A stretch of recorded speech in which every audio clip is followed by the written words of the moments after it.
Welcome to Building Your Network Marketing Business with Jim Rohn. Mr. Rohn has been hailed over the years as one of the most influential thinkers of our time, as well as a major influence to an entire generation of personal development trainers and speakers.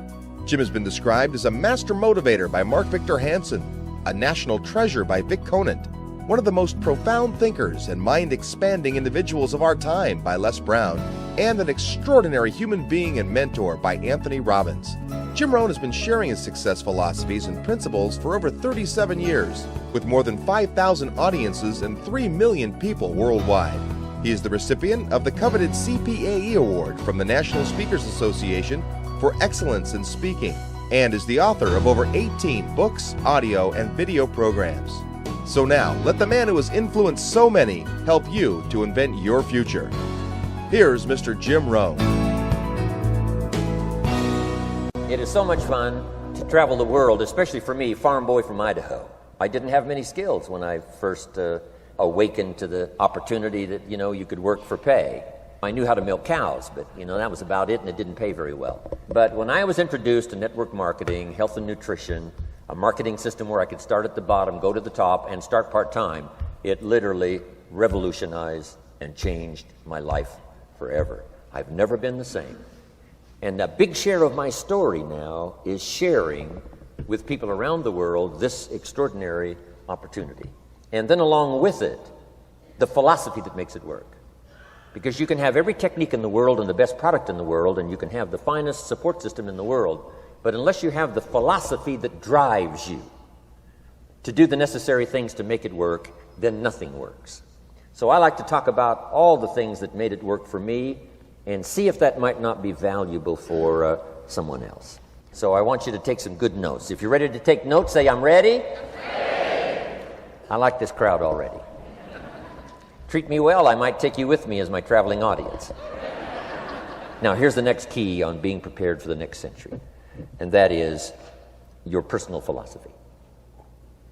At age 25, the things that so dramatically changed my life was, number one, the discovery of a unique product that I could believe in. My mother taught nutrition, and she taught good health, so I was the beneficiary of that. It came from my grandmother, my grandfather, passed it on to my mother. She taught it, passed it on to me. My father never had a major illness, lived to be 93. My mother extended her life, according to the doctor, at least 20 years. She should have died at least 20 years earlier than she did, simply because she stretched out those years by the study of good nutrition. I was an only child, and Mama studied and, mixed up all that stuff back then. She'd say, hey, me and Papa and her, she said, drink this stuff. If it don't kill us, I think it'll help, and we're gagging down this stuff.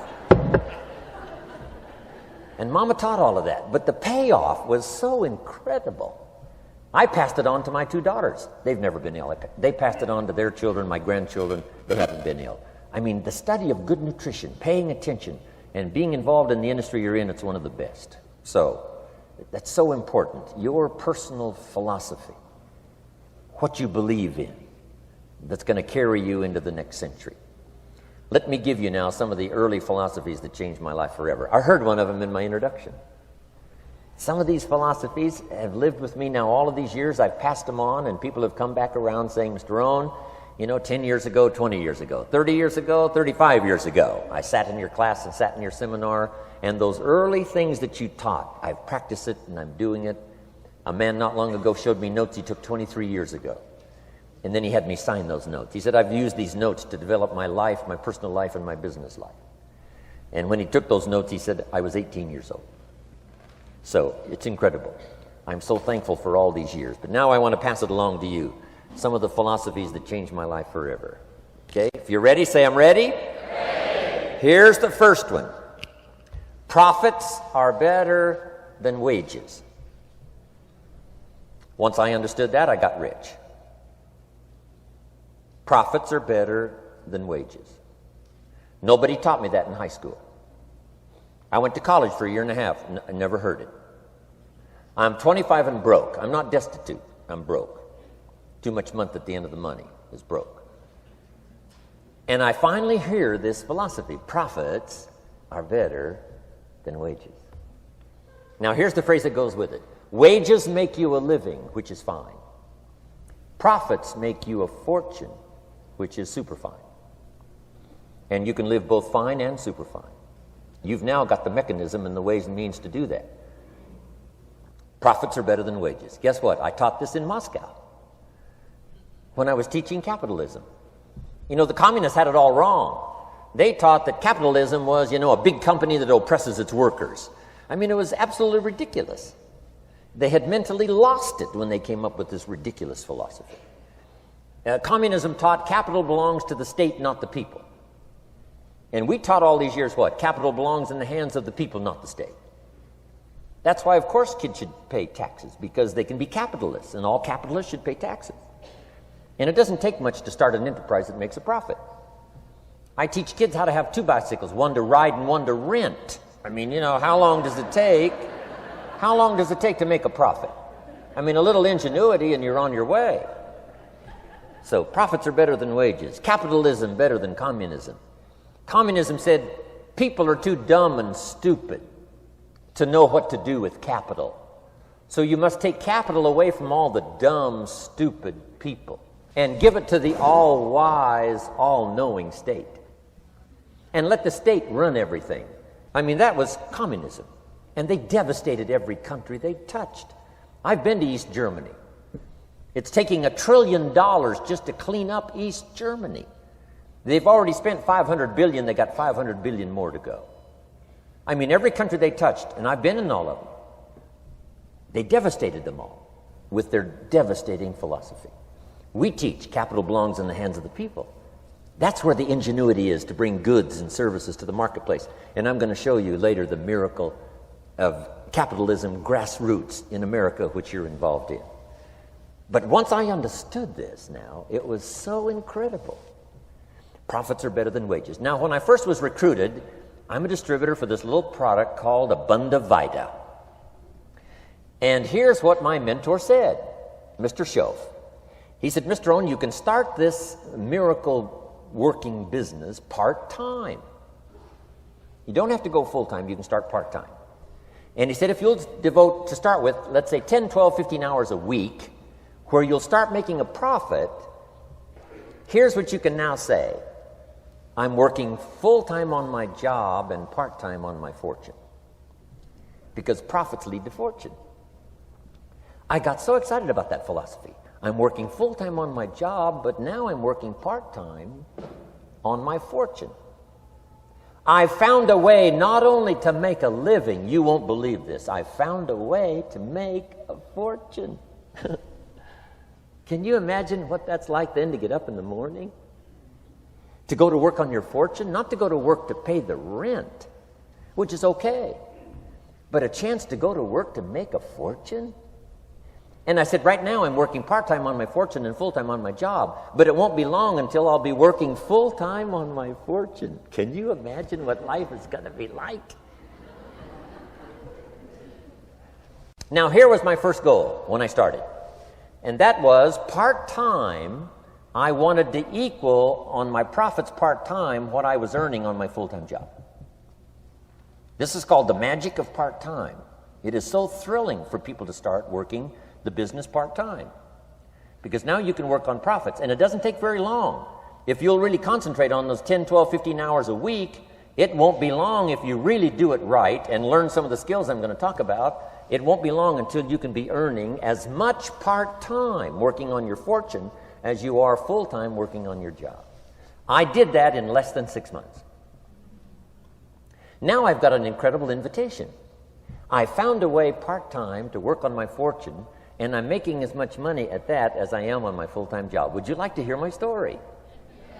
It was incredible. Now, here was my second goal, to make twice as much money part-time working on my fortune as I was working full-time on my job. And I reached that in less than a year. Making twice as much money part-time working on my fortune as I was full-time working on my job. Now I've got an incredible invitation that won't quit.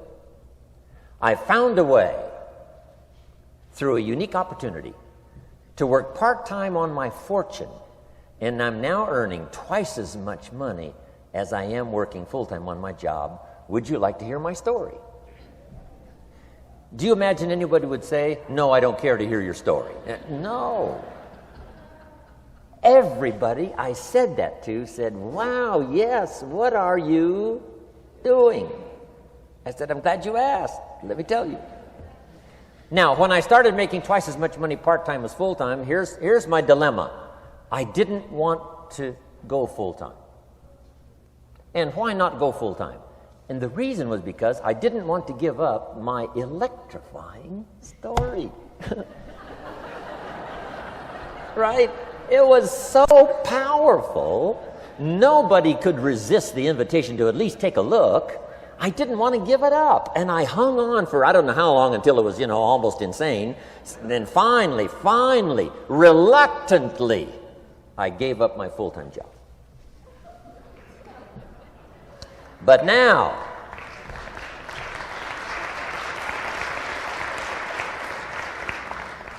you can imagine the thrill and excitement of going to work full-time on my fortune. It was incredible. But I want you to jot down the magic of part-time. What does it take to really change a person's lifestyle? Not very much. An extra $1,000 a month, I'm telling you, will drastically change most American families' lifestyle. And that's why part-time is so valuable, because it very quickly changes a person's lifestyle. And here's what the change in lifestyle does. It's a great recruiting tool. One of the greatest recruiting attractions is the money you make part-time. Somebody said, you've been on 3 vacations this year? Says, yes, I got this little part-time thing going. Says, what's that? You bought 2 new cars, one for you and one for her? How did you do that? Said, I got this little part-time thing going. Your kids have got all these new clothes? Yes. All this stuff is happening. What is it? An extra $1,000 a month. See, $1,000 a month full-time, nobody wants to hear your story. $1,000 a month part-time that starts to change your lifestyle, everybody wants to hear your story. So the key is part-time. The magic and the attraction of part-time gives you a classic invitation for somebody to listen to what you're doing that's changing your life. And it's not just necessarily the money that changes your life. It's what you do with the money. It's the change of lifestyle. So part-time helps to change lifestyle, which gives you a classic invitation to look at what you're doing. That's how I started in network marketing, age 25. Wow, these philosophies changed my life. I wish I would have learned them in high school. In high school, if they would have offered Wealth 1, Wealth 2, I'd have taken both classes. I wouldn't have waited until I was 25 and broke. Here's the next one. Philosophy that helped change my life. It's not what happens that determines your life future. It's not what happens that determines your life future. It's what you do about what happens. All of us are in like a little sailboat. And it's not the blowing of the wind that determines your destination. It's the set of the sail. So jot this phrase down. It's one of the best to understand. Kids need to understand it. The same wind blows on us all. The same wind blows on us all. The wind of disaster, the wind of opportunity, the wind of change. The wind when it's upside down, the wind when it's favorable and unfavorable. The same wind blows on us all. The economic wind, the social wind, the political wind. The same wind blows on everybody. The difference in where you arrive in 1 year, 3 years, 5 years, the difference in arrival is not the blowing of the wind, but the set of the sail. And that's what learning is all about, to set a better sail this year than last year. To set a better sail. The first 6 years of my economic life, I wound up broke. Second 6 years, I wound up rich. You say, well, the Democrats must have finally gotten power. No.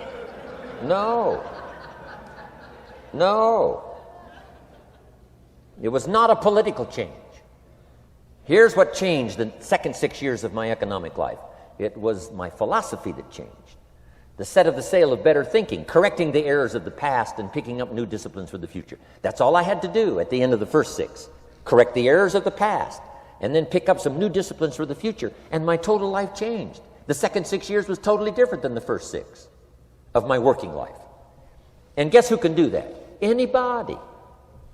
Now, you can keep on the same path for the next couple of years as you have the past 2. But if you wish to, And maybe everything's okay for you and you don't need to. But if you need to make some changes, I'm telling you, you can start doing it today so that the next 2 years will be drastically different than the last 2. And anybody who wishes to do that can. And you can do it between ages 40 and 43. You can do it between ages 13 and 15. You can do it between ages 60 and 62. Any 2 years, any 5 years that you wish to drastically change from the previous 5, you can do it. If you wish to. Now, this isn't written. This is not a law. Here's what it's called: opportunity. But if you don't know you can change, if you don't know you can drastically change your income, change your future, change your health, change your marriage, change everything, if you don't know that, some people then go year after year after year after year not making much change simply because they didn't get to the class. They never read the book. They never went to the seminar. They never made the discovery. They didn't seek for the knowledge of how could I make my life better. And if you just rock along, I'm telling you it's okay. Anybody can live any way they choose. But I'm here to tell all of you that if you wish to, it's possible to make the next 3 years totally different than the last 3. And all you have to do is just a few things. So if you got that one now, it's not the blowing of the wind that determines your income. It's not the blowing of the wind that determines your fortune. It's the set of the sail. And that's why we gathered here today. Maybe I've got some ideas that'll help you with a couple of little things about setting the sail of your thinking that might drastically give you multiplied more benefit the next 3 years than you've gotten in the last 3. So it's not what happens. What happens to everybody. Chevron years ago brought me in to talk to management. They said, Mr. Rohn, you travel around the world and you're fairly knowledgeable. What do you think the next 10 years are going to be like? I said, gentlemen, I can tell you I do know the right people. So they all leaned forward and listened carefully. And I said, gentlemen, the next 10 years are going to be about like the last 10.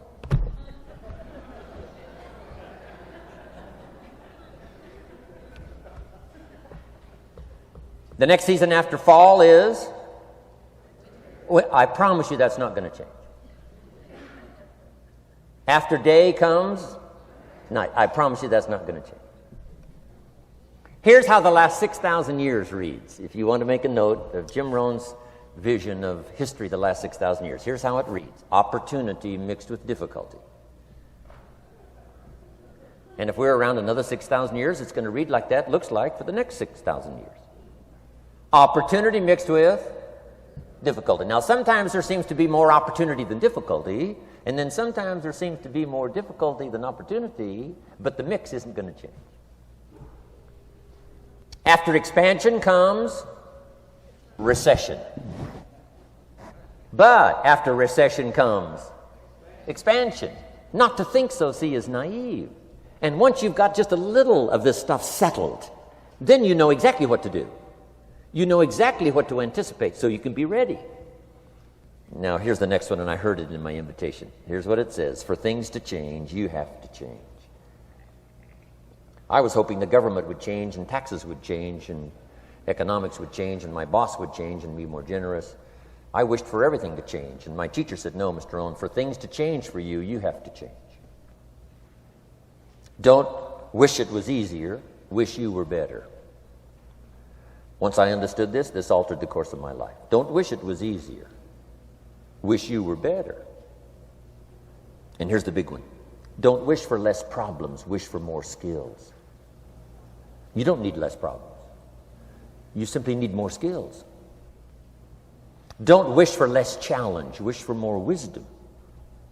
Accept the challenge, because you can't grow without a challenge. You can't get rich without a challenge. You can't fly without gravity. You have to understand the challenge. But that's the key, is to now develop wisdom to overcome the challenge. Don't wish for less challenge, but more wisdom. And then here's one more philosophy that helped change my life forever. You can do the most remarkable things no matter what happens.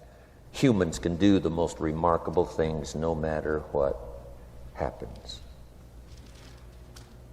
Philosophies that changed my life. Here's one of the big philosophies I learned in network marketing. It's called the law of averages. If you do something often enough, a ratio will appear. Key phrase, if you do something often enough, a ratio will appear. It's amazing. It's uncanny. In baseball, we call it batting average. If you talk to 10 people, one says yes. Now the ratio has begun. 1 out of 10. Talk to 10, get 1. Here's something interesting about the law of averages. Once it starts, it tends to continue. This is colossal information. Once a ratio starts, it tends to continue. If you talk to 10 and get 1, sure enough, chances are excellent if you talk to 10 more, you'll get another one. Talk to 10 more, you'll get another one. Now you can compete. If you can only get 1 out of 10, you can compete, even with somebody that can get 9 out of 10. If you've been here a long time, you can get 9 out of 10. I just joined, I can only get 1 out of 10. If we have a 30-day contest, I will beat you. Say, well, how could you beat me? Here's why. During that 30 days, you talk to 10 and get 9. I talk to 100 and get 10. I beat you. Isn't that clever? This is clever stuff. And I do it for 2 reasons. I sincerely wish to win. But I do it for another very sincere reason. I wish for you to lose. And that's noble on my part. Here's why it's noble. You learn more by losing than you do by winning. So I wish to give you that experience. Now here's how I do it once I understand the law of averages. When I'm new, I make up in numbers what I lack in skill. I make up in numbers what I lack in skill. Now who can do that? Anybody that's ambitious. Anybody with a little ingenuity. Anybody. Doesn't matter. Now here's one more. The law of averages can be increased. You get 1 out of 10, talk to 10, get another one. Talk to 10, get another one. The 4th time you talk to 10, you get 2. Why would the 4th time you talk to 10, you get 2 instead of 1? You're getting better. You're getting better. And who can get better? Anybody. Talk to 10, get 2. Talk to 10, get 2. Finally, talk to 10, get 3. I finally got up to about 3. Now, it takes more than a genius to go past like 3 or 4. But 3 will do. If you bat 300 in baseball, they pay you $4 million a year, which means you're out 7 times out of 10. 7 times out of 10, out. Make $4 million a year. Are you ready for that?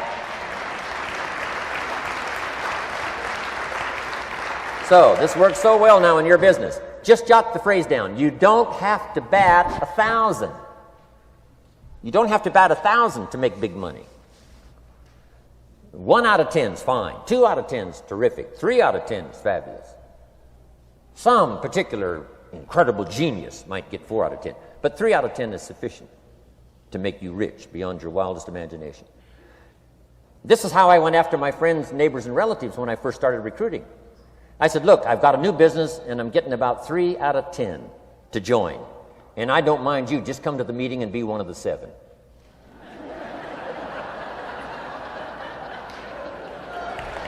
Right? Doesn't matter. Right? You're my friend, you'll do me a favor. And so it's not important to me that you like it. It's not important to me that you join. It's certainly not important to me that you buy. It's just important to me that you listen. One of the reasons, though, I want you to hear the story is because a year from now, if I'm doing well, I don't want you to say, how come you never picked up the phone a year ago? I never got a letter, never got a call. You call me a friend? You're making all this money, you never picked up the phone. So I don't want that to happen. So for 2 reasons, I want you to see what I'm doing. So that a year from now, if I'm doing well, I can say, you know, I gave you the opportunity. But also, just as a favor, come and be one of the 7. It doesn't matter to me if you buy or join. But I need 10 to get 3. And if you're one of the 3, wonderful. If you're not, wonderful. It doesn't. It might matter to you. It might matter to you, but it doesn't matter to me. Now, it matters to me because we're friends, but it doesn't matter in terms of my averages. So if you decide to get rich, just learn the law of averages. You're off and running. Now, here's the second law that changed my life forever in network marketing. I learned the law of sowing and reaping. And in the law of sowing and reaping is also the story of the law of averages. Jot this down. The story of the sower comes from the Bible. I'm an amateur on the Bible, but this is such a useful story. Here's what the story says. And take the notes because the drama's in the details. The sower was ambitious. Evidently, he was ambitious. When you read the whole story, you'll conclude, yes, this was an ambitious sower. Here was number 2. He had excellent seed. The sower who sowed the seed had excellent seed. And the excellent seed can be an excellent opportunity, an excellent product, an excellent story. So we've got an ambitious sower with excellent seed. But now here's the rest of the details of the story. For your information, for the drama of your life, so you can understand things better. Learning some of this is how I got rich by age 31. Okay. Number 1, it says the sower goes out to sow the seed, but the first part of the seed falls by the wayside and the birds get it. So jot this down. The birds are going to get some of the seed. The birds are going to get some of the seed. Now you say, well, Mr. Rohn, what does that mean? Well, I invite John to come to a meeting. He said he'd be there Tuesday night. Tuesday night I show up, John isn't there. I say, John, I wonder why John didn't make it. Now I know the answer. The birds. The birds. John had this great idea of coming to the meeting to look at an opportunity, and somebody stole it and said, you're not going to go see network marketing. And he says, well, maybe not. So have you jotted that down now? The birds are going to get some. Now, when the birds get some, you've got 2 options. Number 1 is to chase birds. And say, well, let me get a hold of the person that talked him out of coming to the meeting. I'll tear him a new page. But I wouldn't do this. Here's what happens if you go chasing birds. You leave the field. If you go chasing birds now, you leave the field, which is going to distract from your future, not add. So you can't chase birds and try to straighten this stuff out. Here's what it is. It's just one of those things. And here's the best comment when things are a little disappointing. Isn't that interesting? You just have to say, I thought sure he would be there. He promised me. He promised me. But I know it was the birds. And you just have to say, isn't that interesting?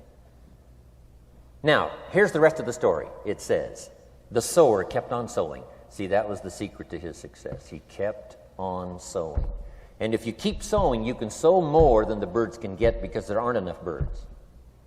If you keep sowing, there are some birds, but there's not enough because the law of averages will work for you. My mentor taught me, he said, you know, Mr. Rohn, there's only 9 or 10 real nasty, miserable people in the whole world. Now, he says they move around a lot, you know, and you're liable to... You'll bump into one once in a while. But when you bump into one, you say, there's only 9 more like you. I can handle that in the whole world. Okay. Now, here's what else it says. The sower now keeps sowing the seed. Now the seed falls, the story says, on rocky ground where the soil is shallow. And the rocky ground where the soil is shallow is not of your making. Because you had excellent seed and you were an ambitious sower. So the rocky ground where the soil is shallow is not of your making. But here's what it says what happened. This time, the little seed that falls in the ground starts to grow. And the little plant starts to grow. But the first hot day, it withers and dies. It dies. Not an easy thing to watch. I finally get John started. Sure enough, 3 or 4 days later, somebody says, boo, and he goes,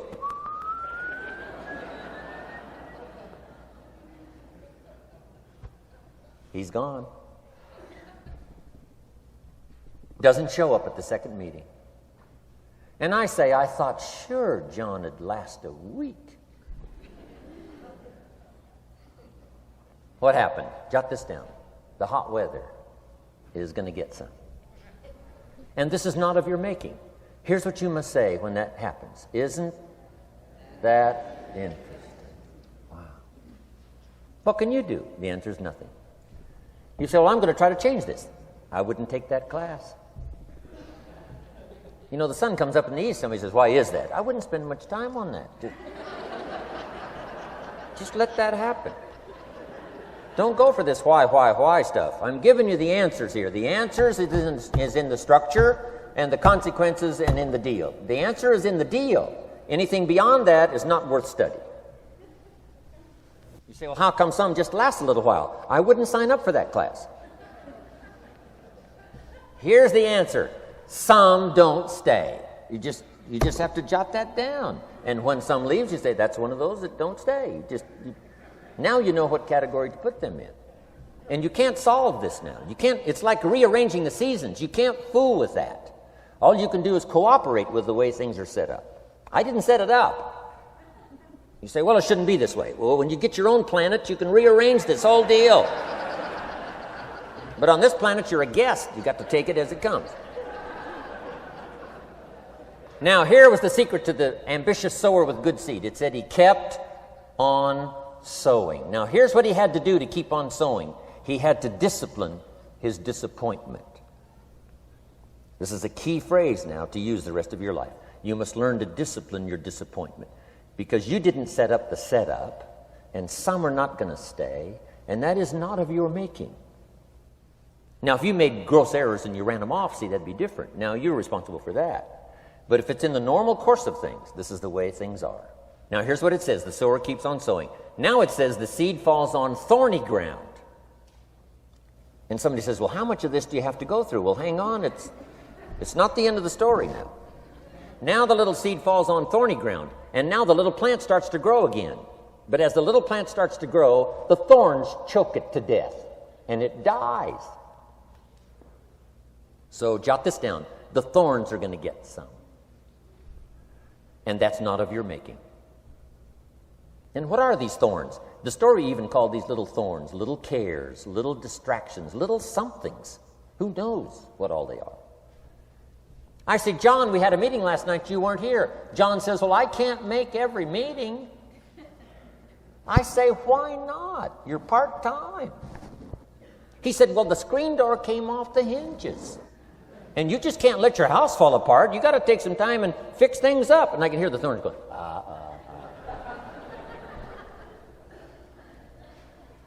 He says some extra trash had piled up in the garage. You can't let mountains of trash take over. You got to keep your trash hauled out. People who let little things cheat them out of big opportunities. People who let little things cheat them out of big opportunities.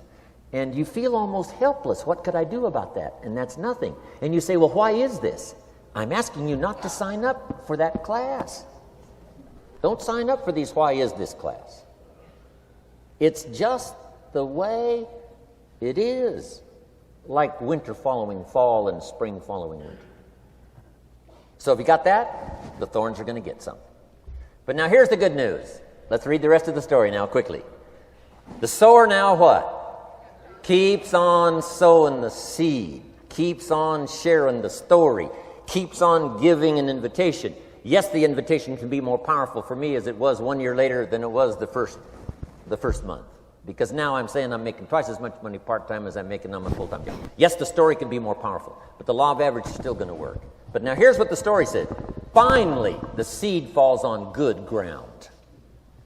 Finally, the seed falls on good ground. Now put this in parentheses. It always will, if you keep sowing. If you share a good idea long enough, it will fall on good people. But now here's the rest of that story. Some of the good ground did 30%. And some of the good ground did 60%. And some of the good ground did 100%. You say, well, why the difference in numbers? I wouldn't sign up for that class. Come on.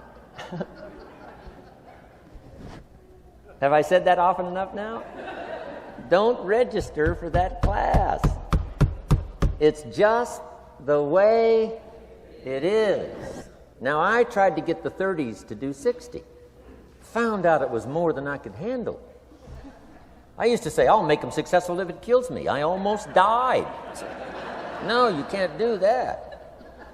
Here's what you do. Let the 30s do 30 to the best of their ability and keep doing 30.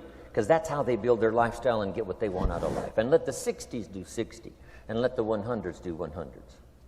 Now, how can you get some to do 100%? You got to go through all these experiences, and you got to talk to all these people. Let me quickly give you now a list of the skills that changed my life forever. Developing a new philosophy that I could do it in my network marketing experience now led me to developing new skills. Right? I knew how to milk cows, but it didn't pay well. Here's the first skill I learned that changed my life: getting a customer, making a sale. And of course, sales for you is easy, right? Because it's not technical. Right? The technical is all taken care of. You simply represent your product. If you share a unique product, talk about its merits, persuade someone that it's the best, they agree to buy, that's the simple art of sales. But in your business, here's what it's more like: sharing. Because using the product yourself, gathering some testimonials, you simply share that. So we're not talking like high-powered spacecraft technical skills here. It's simply sharing something you've discovered with someone else and doing it well enough to where they agree they would like to participate. Now, here's what happened when I learned sales. It multiplied my income by 5. Now, it didn't take that much because I wasn't doing that well in farm country, but it did multiply my income by 5. Sales, getting customers, laying that incredible foundation for an entrepreneurial career. So now I've got 2 skills: milking cows and making sales. Here's the next one I learned that changed me forever, and that's recruiting, introducing the business opportunity to new people, learning how to give a good invitation, learning how to give 2 kinds of presentation, formal and informal. And the third part of recruiting, of course, is following up. Once you start a new life, now you got to take care of it, like a new mother would take care of her baby. You don't start a new life and abandon it. You start a new life and nourish it like a mother and protect it like a father. You got to be both mother and father to a new person. Nourishment, ideas like a mother. Protection, help defend your new life against the encroachment of outside voices that would try to talk them out of it. So you got to be mother and father in this art of recruiting. We call it being a sponsor. And being a sponsor is like being a bridge, helping somebody from darkness to light, from skeptic to faith, from not knowing to knowing, from no confidence in themselves to starting to gain confidence. You're the bridge that helps people from the shadows to the sunlight. It's one of the most exciting positions to occupy in all of network marketing industry, is the bridge, helping people crossing the bridge out from discouragement into recognition. Being this bridge, that's what the recruiting magic is all about. You've got the answers. They've been looking for the answers. You've got the answers. And you help them cross this bridge. You see something in them before they can see it in themselves. You assure them that it's possible to be more than they are, therefore they can earn more than they've got, have more than they possess. This is one of the great arts in the world. And here's what's exciting about this art. It pays big money. Because now you operate a unique philosophy taught first in the Bible. John Kennedy taught it in his inaugural speech. Zig Ziglar's got one of the best ways to put it. And that's the secret to wealth. The secret to wealth and fortune. First taught in the Bible. Because the question was asked, how can we achieve greatness, great wealth, great power, great influence, great recognition, great self-esteem? How can we achieve greatness? The master teacher was asked. And here was his formula for achieving personal greatness. He said, find a way to serve the many, for service to many leads to greatness. For those that are interested. Some people aren't interested, but for those that are, service to many leads to greatness. Someone says, well, best I can do is just take care of myself, which is okay, but it doesn't lead to greatness. Someone says, I got enough bills of my own, I can't worry about someone else's bills. That's okay, but it doesn't lead to greatness. Greatness is helping people pay their bills. You forget about yours. Because if you help enough people pay theirs, yours disappear. Help people with problems, your problems disappear. The key to greatness, the master teacher taught, is finding a way. Now, a lot of people would like to serve many people, but they don't have a way. And what's exciting about you and your business is you've now got the way. Whether you use it or not, it's up to you. Whether you cash it in or not is up to you. Whether you make a fortune or just a little, that's all up to you. Each person's ambition, it's called the same marketing, the same product. The products are the same for everybody here. The marketing system is the same. The difference is each person's philosophy and each person's individual ambition. But whatever your ambitions are, now you've got the ways and means. And here's what you've got the ways and means to do. Serve as many people as you would like. Now, here's what's exciting about recruiting.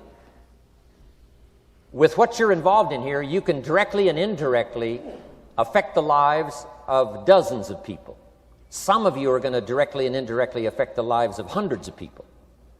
And some of you, if you wish, can directly and indirectly affect the lives of thousands of people. And the pay is accordingly. If you affect a few, you earn that pay. If you affect the many, you earn that pay. But the secret is found in the Bible. Service to many leads to greatness. Now, John Kennedy said it in his inaugural speech. Here's what he said: don't ask. Don't we wish that was the current political philosophy? Where is John Kennedy and his philosophy? John Kennedy said, don't ask. That's important if you understand philosophy. He said, don't ask what the people can do for you. Don't ask what the country can do for you. Don't ask what the government can do for you. That's not how you get rich.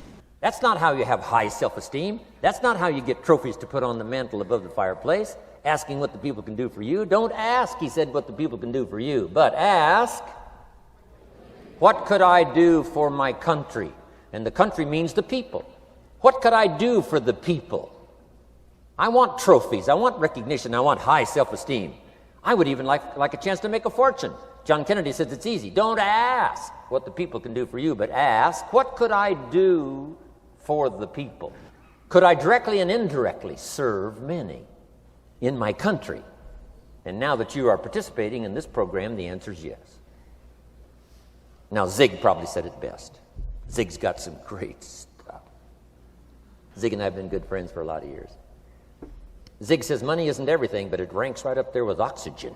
Yeah, Zig, you're right. Zig says, my dentist told me, Zig, only floss the teeth you want to keep. You know, forget the rest.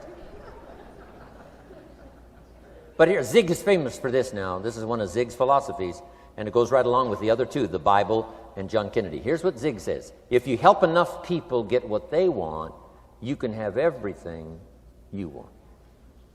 If you help enough people get what they want, you can have everything you want. Now, wanting everything you want, we call that self-interest. But it's okay to have self-interest if you do it in a positive way. By helping enough people get what they want, you can have everything you want. Now, you can accomplish all that by learning this next skill called recruiting. And I learned it, and it made me fortunes. So now I've got 3 skills: milking cows, making sales, and recruiting. Here's the next skill I learned that paid big money: organizing. Once you got a few, get them to work together, see, and that's magic. Getting people to work together is magic. Now, yes, it's challenging, like having several members of your family. Getting them to work together is challenging, but it's magic. Getting husband and wife to work together is challenging, but it's magic when it happens. But everything magic is challenging. Just got to jot that down. Everything magic is challenging. But once you figure out the challenge and go for it, then the magic occurs. Let me tell you how magical people working together is. Let me quote the Bible again. It says, if 2 or 3 agree on a common purpose, nothing is impossible. Just try that on for your mental size. If 2 or 3 agree on a common purpose, nothing's impossible. Everybody's looking for a challenge. Here's what I teach, especially the kids. Here's the best challenge in the world. Let's go do it. Not you go do it. Let's go do it. If 2 or 3 of us decide on a common purpose to do it, nothing's impossible. Incredible. Working together, organizing. Now, when everybody's an independent, now it's a little more challenging. Like having kids, they've each got their own opinions. They've each got their own ambitions and desires. It's challenging. You've got a variety. But that's what makes life the variety. And it is, in your business, it is challenging, getting people to work together. It's like herding cats. You know, sheep are easy, but you got to try cats, herding cats. But if you can possibly get it done, the power is so immense when you get people to work together. Here's one of the powers of working together: shared testimonials.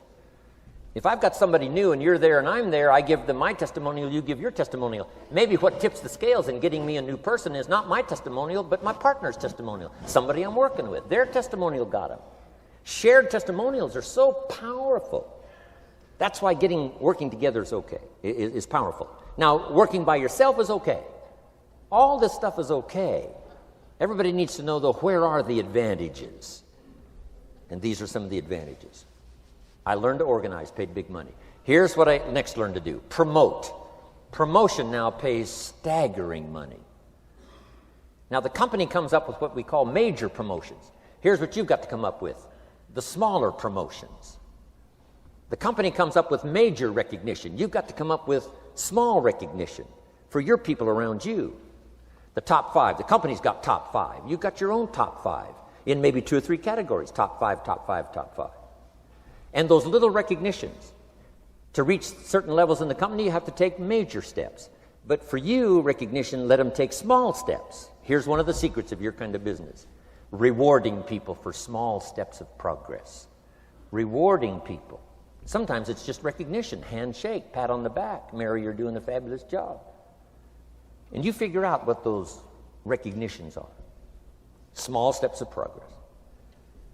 Guess what promotion pays, if you learn it well? Big money. Getting people to do something they wouldn't ordinarily do by themselves. People will do some unique things by themselves, but if you can figure out a way to say, Mary, if you do this and this, she says, well, I'll go for it. Now, she wouldn't have thought of that on her own. Here's what works magic. It's better than money. Money's a bit unimportant. Here's what's important: ingenuity. The best place to wake up your ingenuity is what you're doing right now. Representing a unique product and getting customers, recruiting distributors, and promoting and all this stuff. Ingenuity. Figuring out a way. If it doesn't work this way, we'll work another way. I used my ingenuity, made a fortune. My ingenuity worked on doing all these campaigns: the spring campaign and the summer campaign and the winter campaign. This week we're going to recruit school teachers. How many of you got? How many of you got? This is school teacher week, school teacher month. I'd pick out a little category and say, let's go for it. And it doesn't matter what it is, just dream up something so that somebody's got a little more objective to go for than just their own. Key phrase: we all need to belong to something bigger than ourselves. Because we furnish inspiration for what's bigger, and the bigger furnishes inspiration for us. I learned promotion and it paid big money. Here's next I learned: communication.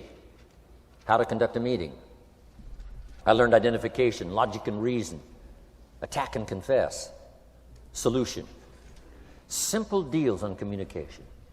Wasn't easy for me at first. I stood up to give my first presentation, my mind sat back down. Right? Y'all been through that? Opened my mouth, nothing came out for a while. But here's what I did. I did it again. Just jot that phrase down. I did it again. That's the secret to how I got here. 35, 40 years later, it's how I got here. I did it once, it was uncomfortable. That first presentation was so lousy, if I hadn't have been doing it, I'd have gone home. It was not that good. But here's the secret to how I got here. I did it again, and then I did it again, and then I did it again, and I did it again. I remember when I first decided to be a little more animated, right? And walk out away from the podium, right? Get out from just behind the podium. So I got out there, and then I thought, how do you get back? Whoa, I'm stranded out here. Remember those times? Doing something for the first time? But you learn quickly in your business, right? In your business, a guy stands up to give his first testimonial, and he's so nervous he forgets his own name, right? And 30 days later, he wants to give a 3-hour testimonial, right? You hardly get him off the stage. So, learn communication. How to affect other people with words. That's the greatest art in the world to learn. How to affect other people with words. Key phrase: don't be lazy in language. If you learn to use the gift of your own language wisely, it can make you a fortune and build an incredible life. Here's 3 other things I learned. One is to train. Training people how the business works. And then I've used another word called teach, train and teach. And only to say this, training people how the business works, teaching is how life works. Because here's what all of us need for the 21st century: business skills and life skills. The life skills are leadership skills. The life skills are learning how to set goals. Now here's the ultimate skill to learn that can transform your life and the life of whoever will listen: the ability to inspire. Inspire means help people to look up a little higher than where they are and wish they could get there, and inspire them that it's possible. Here's how we inspire: by our own testimonial. If I can do it, you can do it. Here's how else we inspire: by others' testimonial. If they can do it, Mary, you can do it. Getting people to see themselves better than they are. Getting people to see themselves richer than they are. Getting people to see themselves more capable next year than they are this year. Getting to see themselves in the future. To help both your kids and your people, here's what you must learn to do. Number 1, help people to see themselves as they are. If people have made mistakes, they got to know it. You can't go on making mistakes and hope to achieve. Mistakes have to be corrected. And you've got to do it with your children. Help them to see themselves as they are. If they've messed up, here's what you've got to say: you've messed up. But here's what's important as a parent: don't leave them in the mess. Some parents, tell their kids they've messed up and then they leave them in the mess. They don't paint a better picture. Here's what you could become with just a couple of more changes. Rather than this, here's what you could be. So we must help our children see themselves as they are, but here's the greatest gift: to help our children see themselves better than they are. To transport them not only past to see their mistakes, but transport them to the future to see their opportunity. To see the person they can become. My mentor had that greatest gift to help me to see myself better than I was. At first it was difficult to see. Then I started to believe, and that's how I got here today. He said, one of these days, Mr. Rohn, you'll walk into a room full of people, and you will hear some of them say, "That's him, that's the famous man." I said, well, that could never happen to me. He said, trust me. If you keep working hard on the disciplines like you're doing right now, that'll happen. You'll walk into a room full of people, and you'll hear one say, "That's him, that's the famous man." He saw it, and he tried to get me to see it. And now finally it's happened. I think when I walked in here today, I think I heard someone say, "That's him, that's the famous man." It happened for me.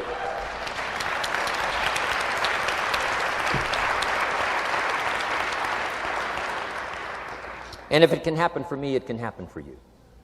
Just master these skills to inspire. Here's what else I learned: the skills of building an organization. Learn to work with the people who deserve it, not the people who need it. You must be like life itself. Respond to deserve, not to need. It doesn't say if you need, you will have a harvest. It doesn't say if you need a harvest, you'll have a harvest. It's not what it says.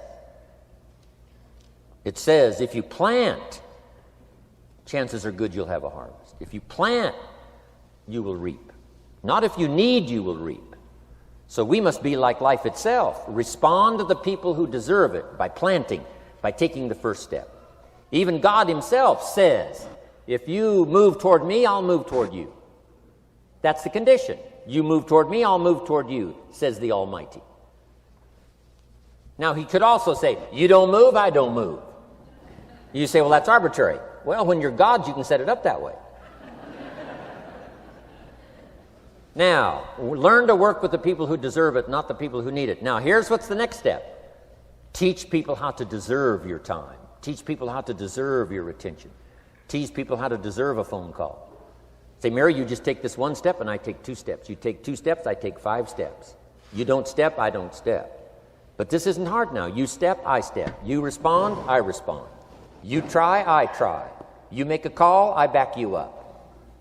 Right? Learn to teach people how to deserve your time and your attention. Next, I learned to work by group more than individual. Here's why. 80% of the people do 20% of the business. So 20% of the people you can work with individual. 80% you have to work with by group. But group is very powerful, less confrontational. then here's what's important for all of you to learn as a sponsor, helping other people. You can help 1,000, but you can't carry 3 on your back. You can help 1,000, but you can't carry 3 on your back. And I'm sure all of you have already gotten that experience, even though you've been here a short time. Some people will try to get on your back. That's where we got that expression, get off. That's where we got that. A guy discovered somebody on his back and said, what? I can't carry you, get. Now, if you're like some I see here, 6'4" and you weigh 300 pounds, you might carry one, and if you were really big enough, Kareem Abdul-Jabbar or something, you might carry 2, but you can't carry 3. When babies are born, they were not designed just to be carried. Babies were not born to be carried all their life. Someday you got to try your legs. Someday you got to try your wings. Someday you got to try. Even if you fall down, you got to try, because you can't just crawl around all your life. You can't be carried all your life. So as quickly as possible, you can help 1,000, but you can't carry 3. Next, don't expect a pear tree to bear apples. I used to try to change everything. You can hang apples on a pear tree. I'm telling you, it won't help. You can put up a sign, this is an apple tree. Sure enough, come the season, pears. Here's what I learned. You cannot change people, but they can change themselves. You cannot change people, but they can change themselves. Incredible. Capital in your business isn't what matters. Okay, it's not the money that buys you a future. It's your skills that buy you a future. Money and no skills, and I'm telling you, you're still poor. Money and no ambition, where are you? Money and no courage, you're broke. A little bit of money and a whole lot of courage. That's all we need. I'm looking for people when I'm recruiting back in those days. The money didn't matter.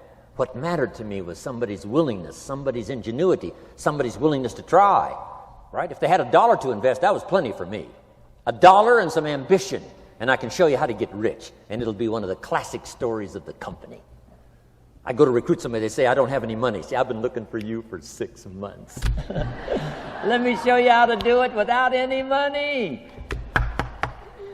Because here's the rules of capitalism. Jot this down. You can either buy and sell, or if you're in certain circumstances, you can sell and buy.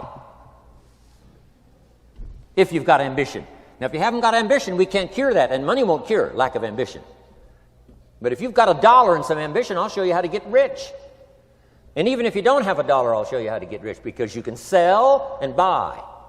Somebody says, as soon as the product arrives, I'll sell it. Then you don't understand. You don't understand the magic of fortune if you say, I have to wait till it gets here to sell it. And you probably don't understand the value of your own story. Once I understood that, I knew I was going to be wealthy. That's why right in the beginning I started giving big tips. I knew I was going to be wealthy. Say, wow, this guy tips like a rich man. Say, that's right, he tips like a rich man. Even in the beginning, I tipped like a rich man because I knew I was going to be rich. Wow. Isn't this fun? Yes. So jot these phrases down as I close. Number 1, the greatest value in life is not a bank account. The greatest value in life is not a car, a home to live in. The greatest value in life is this. Make a note. Living a good life. In the midst of all of our achieving and recruiting and building and growing, helping other people, being a part of society and the country and the world, being all of this stuff, here's what you must figure out all of your life, how to continually live a good life. So let me give you my short list. I'll cover the long list the next time I see you. Here's the short list on a good life. Number 1, productivity. If you don't produce, you won't be happy. Here's number 2, good friends. The greatest support system in the world is good friends. You got to work on that. Don't be careless here. Friends are those wonderful people who know all about you and still like you. Here's next, spirituality. I'm not asking you to be a believer. I am a a believer that humans are more than an advanced form of the animal kingdom.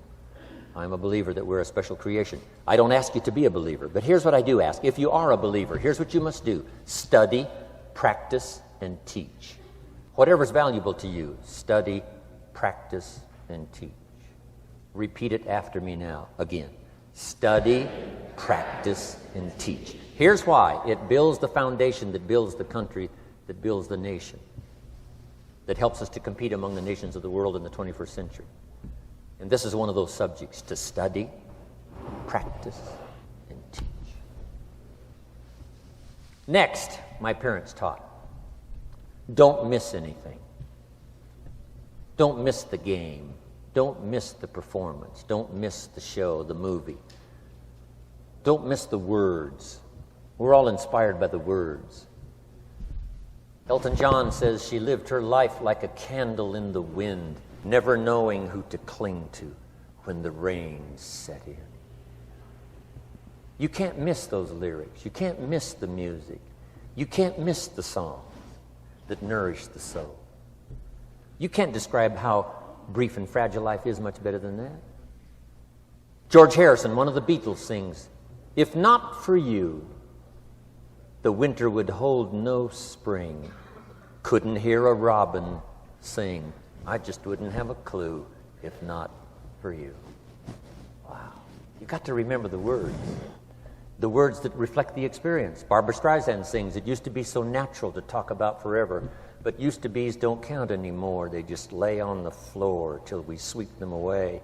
You don't sing me love songs, you don't say you need me, and you don't bring me flowers anymore." Illustrative of all of our experiences. Winston Churchill said, "The truth is incontrovertible. Malice may attack it and ignorance may deride it, but in the end, there it is." You got to use that. Feast on someone else's comments. Because, see, you could stay up all night and not think of that.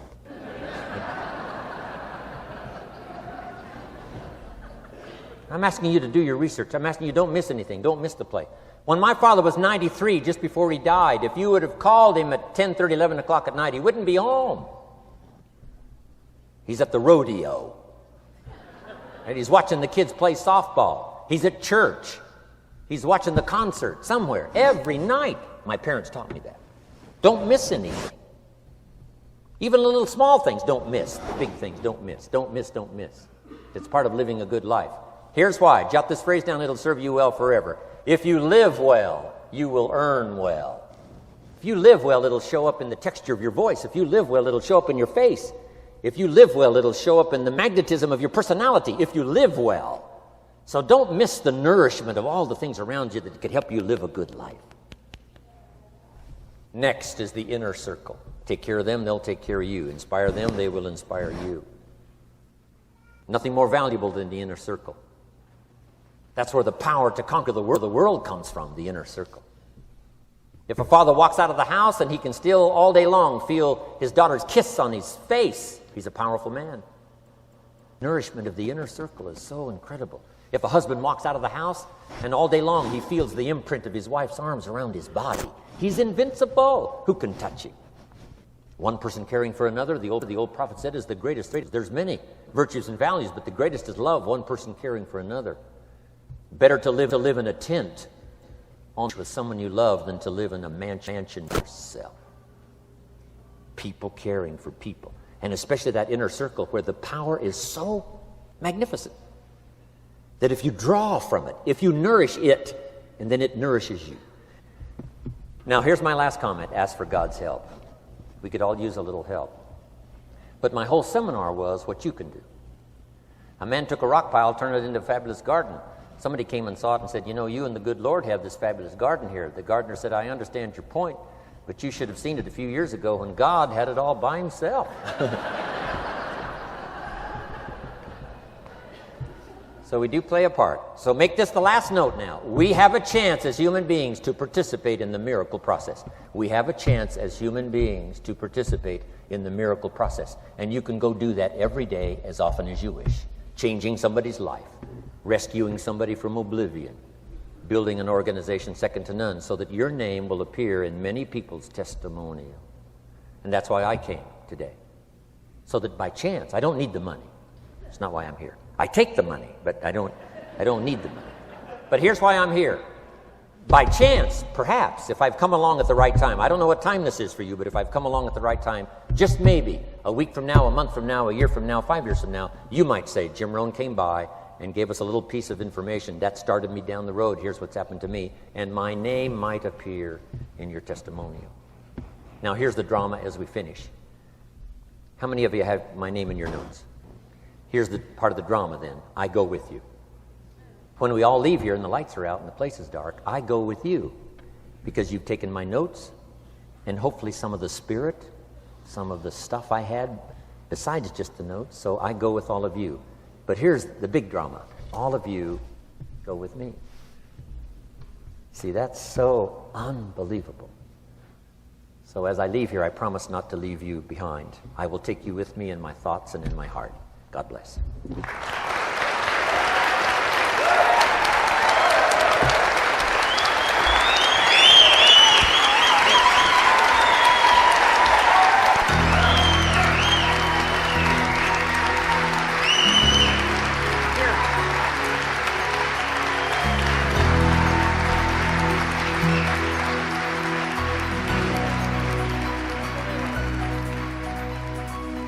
Thank you for listening to Building Your Network Marketing Business with Jim Rohn.